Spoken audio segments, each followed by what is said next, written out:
चार का गंगोत्री है येदुरप्पा। प्रधानमंत्री समझे तो वो बीजेपी के प्रचारक नहीं है, देश के उद्योगपतियों के चौकीदार नहीं है। वित्त मंत्री को तो हमको लगता है कि उनका भी आंख का और कान का दोनों का इलाज कराना चाहिए। प्रधानमंत्री आज उद्योगपतियों के चौकीदार बन गए हैं। मोदी जी ने देश में आकर देश का नाश कर दिए। इस देश में त्राहिमाम और हाहाकार मचा हुआ है। चीन के हाथ के कठपुतली बने हुए हैं, अडानी के हाथ के कठपुतली बने हुए हैं प्रधानमंत्री। हिंदुस्तान में देश के प्रधानमंत्री को घूम घूम के माफी मांगना चाहिए। इस देश के तो प्रधानमंत्री को देश से माफी मांगना चाहिए।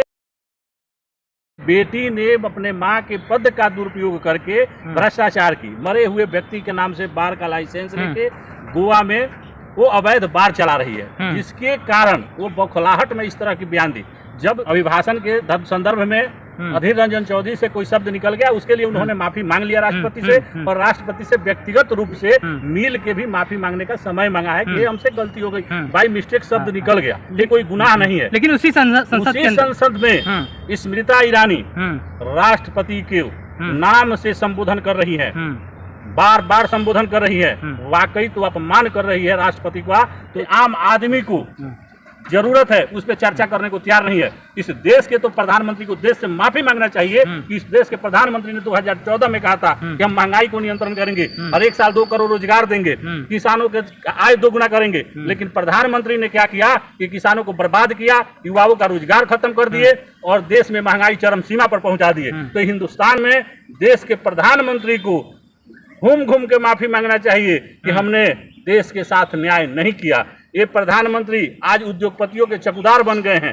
राफेल का जो 10 गुना रेट बढ़ा के अनिल अंबानी का मित्र धर्म का पालन किया। देश संसद में राजनाथ सिंह ने कहा था कि देश में चाइना जो है घुसा है, और ऑल पार्टी मीटिंग प्रधानमंत्री बुलाते हैं और कहते हैं कि ना चीन घुसा है, चाइना घुसा है, ना घुसेगा। कहाँ है प्रधानमंत्री का सीना, कहाँ है उनका लाल आंख? चाइना के खिलाफ आवाज निकालने में, बोलने में प्रधानमंत्री को आज डर है। किस बात का भय है? देश से क्या छुपा रहे हैं?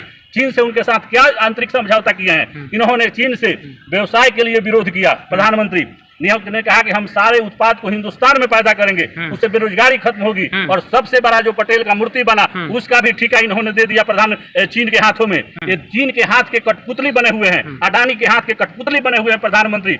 आजादी का महोत्सव बना रहे हैं। क्या कोरोना में जो 47 लाख लोग मर गए, उनके लिए आजादी का महोत्सव बना रहे हैं, जिसमें सुप्रीम कोर्ट में इन्होंने हाई कोर्ट में एफिडेविट लिख के दिया कि हम जो है इनको सम्मान नहीं दे ऑक्सीजन नहीं दे पाए, लाशों का सम्मान नहीं दे पाए, और इन्होंने सुप्रीम कोर्ट में एफिडेविट लगाकर दे दिया कि हम 4-4 लाख रुपया भी देने में उस परिवार को सक्षम नहीं।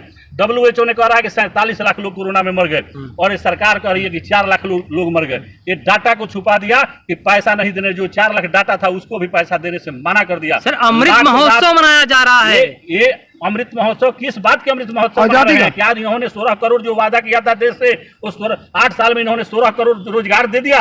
अगर 16 करोड़ रोजगार दे दिए होते तो इनको अमृत महोत्सव मनाने का अधिकार था, और उसमें हम भी इनके सहयोगी होते। अगर महंगाई जो है, इन्होंने जो वादा किया था 2014 में कि हम महंगाई को नियंत्रण करेंगे, आज महंगाई जो है चरम सीमा पे हो गया। 2014 में जो 300 का सिलेंडर था, आज 1200 का सिलेंडर बिक रहा है। ये किस बात का आजादी का महोत्सव बनाएंगे? इस देश में त्राहिमाम और हाहाकार मचा हुआ है, बेरोजगारी का, भूखमरी का। आज इस हिंदुस्तान में कितनी शर्म की बात है कि आजादी का महोत्सव मना रहे हैं, और देश में आज भी लोग भूखमरी से मर रहे हैं। ये किस बात का आजादी का महोत्सव मना रहे हैं?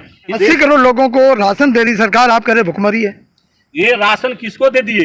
ये राशन उनका अधिकार था, ये पूर्व की सरकारें देते हुए आ रही थी। इन्होंने कोरोना में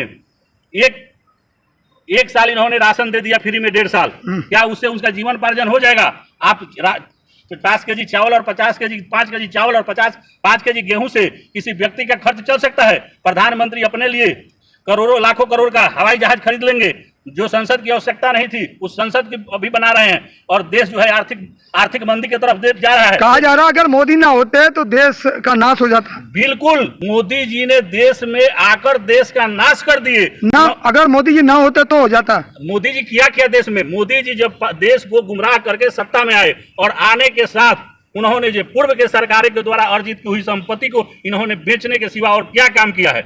आज भी जो पूर्व की सरकारें जो बनाया उसी का नाम इन्होंने बदल दिया, चूना पेंट लगा दिया, राजधानी को तेजस का नाम दे दिया, और शताब्दी को जो है वंदे भारत का नाम दे दिया। इन्होंने हिंदुस्तान में क्या किया? वित्त मंत्री तो कह रही महंगाई है, वित्त मंत्री तो मना कर रही महंगाई से।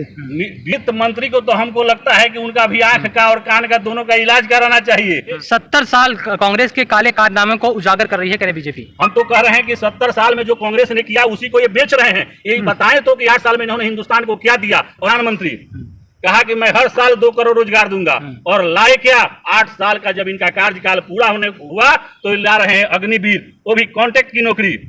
कॉन्ट्रैक्ट, इस देश के साथ क्या कर रहे हैं कि हमारे बॉर्डर पर जो हमारे देश की सुरक्षा में बैठे हुए लोग हैं, एक तरफ कोई 1,00,000-2 लाख का महीना उठाएगा जो पुराने ऑफिसर्स हैं, और वो ठीके के 30,000 की 4 साल के 1 लाख रुपए जो मिलेगा उससे रोजगार कर लेंगे। आज हम कहते हैं कि क्या प्रधानमंत्री अपना एक दिन का खर्च बताएं, जो खुद करोड़ों का सूट पहनते हैं और लाखों का बूट पहनते हैं और सिर्फ झूठ बोलते हैं, वह व्यक्ति उनका खर्चा अपना एक दिन का आम आदमी के टैक्स पेयर के रुपया पर जो तो लुटा रहे हैं, और देश का गरीब आदमी जो बॉर्डर पे गोली खाने के लिए 20,000 और 25,000 की नौकरी पर जाएगा। अरे हिंदू राष्ट्र बनाइए, पहले तो रोजगार दीजिए, बेरोजगारी को खत्म कीजिए, भुखमरी को खत्म कीजिए, शिक्षा समान नीति लाइए, सभी वर्ग को एक समान शिक्षा, एक समान मेडिकल सुविधा की बात होनी चाहिए, तब देश में जाके राम राज आएगा। क्या राम राज लाके यहाँ के युवाओं के हाथ में कटोरा थमाने का? सर, राम के नाम पे देश को गुमराह करके ये लोग भगवान के मूर्ति और फोटो चुराने वाले लोग हैं। आज संसद आज एक दिन महंगाई पे चर्चा करने के लिए सत्य सुनने से प्रधानमंत्री का सीना कांपता है कि देश में सत्य उजागर हो जाएगा। साहस होता तो प्रधानमंत्री महंगाई पे चर्चा करते। अडानी के पोर्ट पे ड्रग्स बरामद हो रहा है, उस पर कोई कार्रवाई हुई?